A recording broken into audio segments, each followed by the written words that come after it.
दद्दा जी के नाम से विख्यात गृहस्थ संत देव प्रभाकर शास्त्री का निधन हो गया है। उनके निधन से उज्जैन में भी उनके भक्तों में शोक की लहर है। यहाँ आपको बता दें कि दद्दा जी काफी समय से बीमार चल रहे थे और दिल्ली के सर गंगाराम अस्पताल में भर्ती थे। एयर एम्बुलेंस से जबलपुर उनका शव लाया गया और वहां से उनके गृह नगर कटनी ले जाया गया। उल्लेखनीय है कि दद्दा जी का उज्जैन से गहरा नाता रहा है। राजेंद्र वशिष्ठ और उनके परिवार ने दद्दा जी के सानिध्य में यहाँ कई धार्मिक अनुष्ठान करवाए। सिंहस्थ में 1.25 करोड़ पार्थिव शिवलिंग का निर्माण करवाकर पूजन करवाया था। दद्दा जी के महाप्रयाण के बाद मुख्यमंत्री शिवराज सिंह की पत्नी साधना सिंह, भाजपा महासचिव कैलाश विजयवर्गीय, रमेश मेंदोला, विधायक संजय पाठक, गोपाल भार्गव आदि ने पहुंचकर दद्दा जी को श्रद्धांजलि अर्पित की। शासन प्रशासन जहां एक और निजी डॉक्टरों से निवेदन कर रहे हैं कि कोरोना को छोड़कर अन्य सभी बीमारियों का इलाज करें, परंतु डॉक्टर मरीजों से मिलने से बच रहे हैं। ऐसी ही एक घटना उज्जैन तहसील में देखने को मिली। यहां गोंदिया गांव की रहने वाली 9 वर्षीय बालिका की तबीयत खराब हुई तो परिजनों ने इंदौर के डॉक्टर को फोन लगाया, जो कि हमेशा उसका इलाज करते हैं।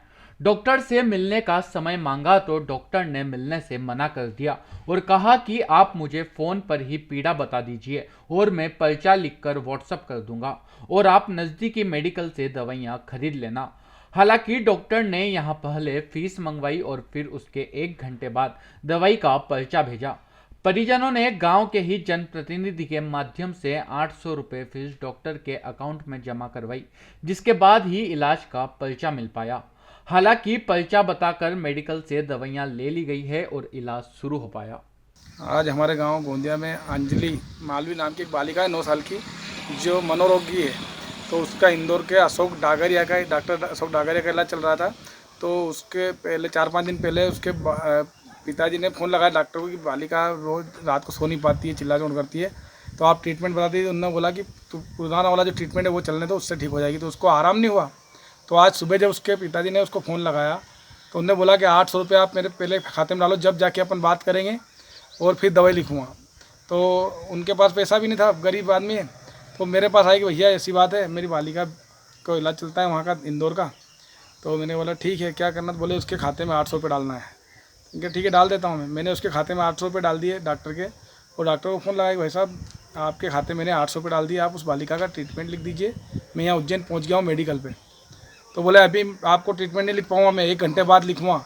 तो मैंने बोला कि ऐसा 1 घंटे बाद अगर लिखोगे तो मैं तो यहाँ रेड जोन में और वैसे ही यहाँ खड़े नहीं रहने देते। तो बोले नहीं रहने देते तो क्या करें हम, आपको अगर लिखवाना ठीक है, नहीं तो मैं वापस आपके 800 रुपये डालता हूँ।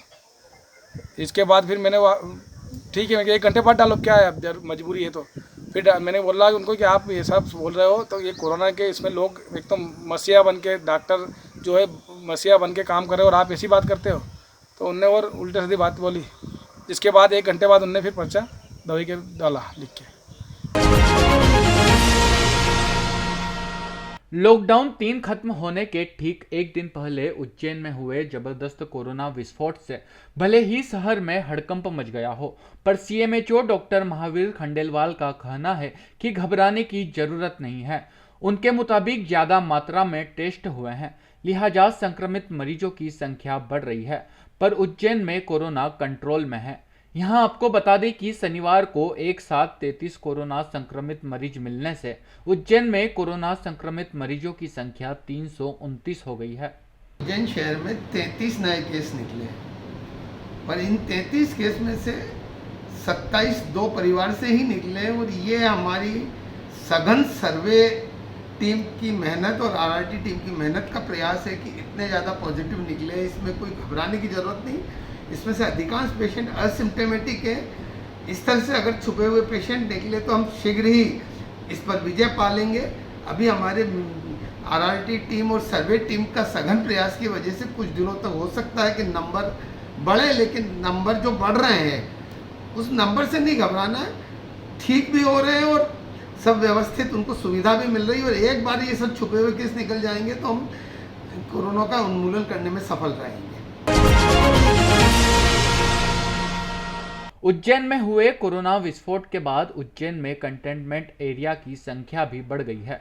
प्रशासन ने उन सभी क्षेत्रों को कंटेनमेंट एरिया घोषित कर दिया है जहां कोरोना मरीज मिले हैं।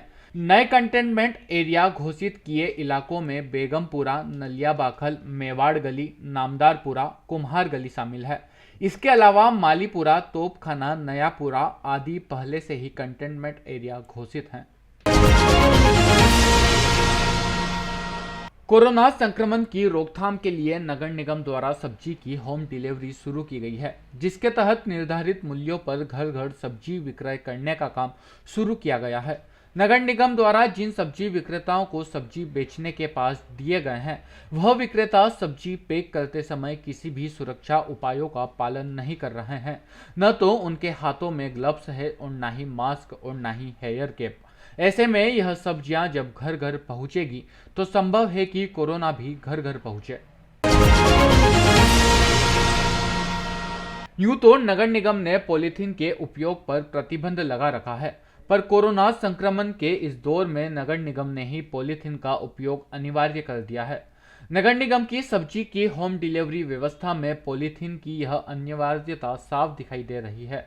दरअसल जिला प्रशासन के निर्देश पर नगर निगम द्वारा सब्जी विक्रेताओं को आदेशित किया गया है कि वे सब्जियों को निर्धारित मात्रा में थैली में भरकर ही बेच सकते हैं।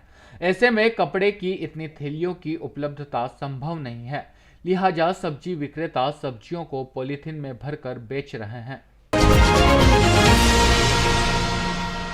मन में सेवा की भावना हो तो दूरियां महत्व नहीं रखती। ऐसा ही एक उदाहरण उज्जैन में देखने को मिला। यहाँ घास मंडी चौराहा स्थित सराय पर सुनील जैन ने लॉकडाउन में गरीबों और जरूरतमंदों को ब्रेड और अचार बांटी। दरअसल वे महाकाल भक्त हैं और उनका बेटा कनाडा में सॉफ्टवेयर इंजीनियर है, जो वहां से रुपये भेजता है, जिससे वह अलग अलग दिन अलग अलग प्रकार का भोजन गरीबों में बांटते हैं। मेरे बेटे की भावना है कि पापा इस सेवा करने का मौका मिला। मेरा कोई रोजगार नहीं है, कुछ भी नहीं है, वो तो बेटे की उसके भावना है, तो उसके बेटे के हिसाब से मैं सेवा दे रहा हूँ और बहुत अच्छा लगा कि ऐसा बेटा सबको मिले। लोगों में पुलिस के प्रति भरोसा पैदा करने के लिए शुरू की गई एफआईआर आपके द्वार योजना का अच्छा रिस्पॉन्स मिल रहा है। लोग रोजाना पुलिस को मौके पर बुलाकर एफआईआर दर्ज करवा रहे हैं। बीते 5 दिनों में ही 2 थाना क्षेत्रों में इस योजना के तहत 35 एफआईआर दर्ज हो चुकी है। शनिवार को उज्जैन के चिमनगंज मंडी थाने में 4 जबकि बड़नगर में 1 एफआईआर दर्ज की गई है। यहां आपको बता दें कि एफआईआर आपके द्वार योजना को अभी पालन प्रोजेक्ट के तहत उज्जैन के 2 थानों बड़नगर और चिमनगंज मंडी में शुरू किया गया है।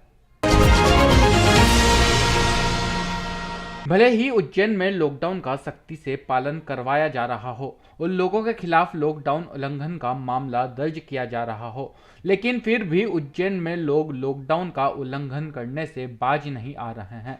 शनिवार को भी 157 लोगों के खिलाफ लॉकडाउन उल्लंघन का मामला दर्ज किया गया। अब तक 1300 से अधिक लोगों के खिलाफ लॉकडाउन की कार्रवाई की जा चुकी है।